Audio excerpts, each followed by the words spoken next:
And so you talk about like mindful meditation and those kind of things. Is there sort of other skills and techniques and exercises that we can take on to kind of practice that successful mindset? Yeah, look, there very much are. I think there are. Why I'd probably emphasize the mindfulness part is that, and a guy called Brad Stulberg, I think, coined this phrase is that the currency of performance is presence. So your ability to immerse yourself in the present, that is going to determine your ability to perform in any given situation. That's probably why I emphasize it. There are a lot of things though that help that aren't just your kind of mindfulness meditation, and one of those is at the end of the day, when you're really present, sometimes it's not enough. It's like I could be present now, but I could be tuning into the tuis in the tree and not actually really paying attention to what's going on. I'll be fully present, but it wouldn't really help what we've committed to doing here, right? Arguably not. So it's being able to frame up what you're actually focusing on. So what's going to be and what's important right now, and having a process in your major processes of your day, and it could be meetings with staff, for example. It could be, if you're an athlete, meeting with my coach. It could be turning up to training.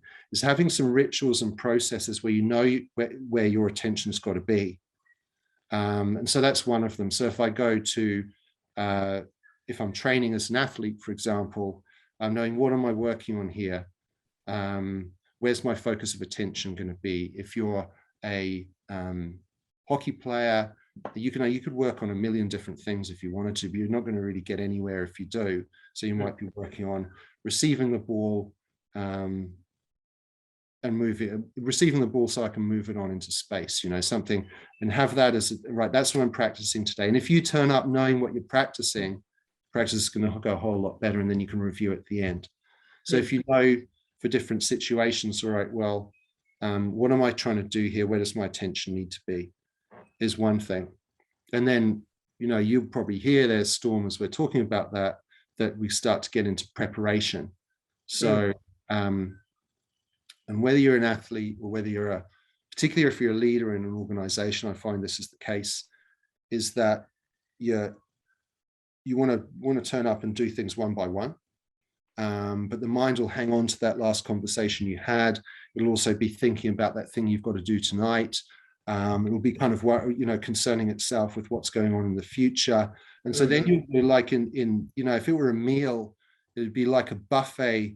And when you get a buffet meal, you can't even remember what you've eaten because everything's sort of mixed in together. You've got some prawns with a bit of gravy on them, and there's some curry on the side. You're not really tasting or experiencing anything. And the quality is probably not as good as it could be in your experience. And I find a working day is like that. So if you can park what you've done and a quick review of it, okay, what was I trying to do? How did it go? Park it, right? Showing up, right? What am I trying to do? Where's my attention and energy at? So there's two quick questions. What am I trying to do here? Where's my attention and energy at? And what you'll find is that when you come to your next meeting, say, you've had a difficult client meeting, for example, and that'll still be swirling around in your awareness. And now you're coming to meet maybe a coaching session with an employee. And you say, okay, what am I doing here? Okay.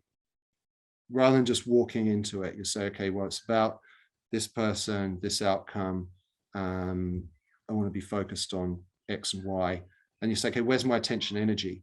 Oh, well, I've had like my quadruple espresso this morning, and my energy's still focused on that thing that they did in that meeting that I either really liked or I didn't like, and what I'm going to do next. So then you'll know, you'll be, as a function of being there in the first place, you'll be smart enough to know what to do with that. So it's these processes of being able to step back from autopilot and say, okay, what am I here for? Where am I at? And what do I need to adjust coming into the situation? So I think those two, if you just practice that, for most people, that's going to add a good kind of 20 to 30% of your effectiveness in what you're doing daily.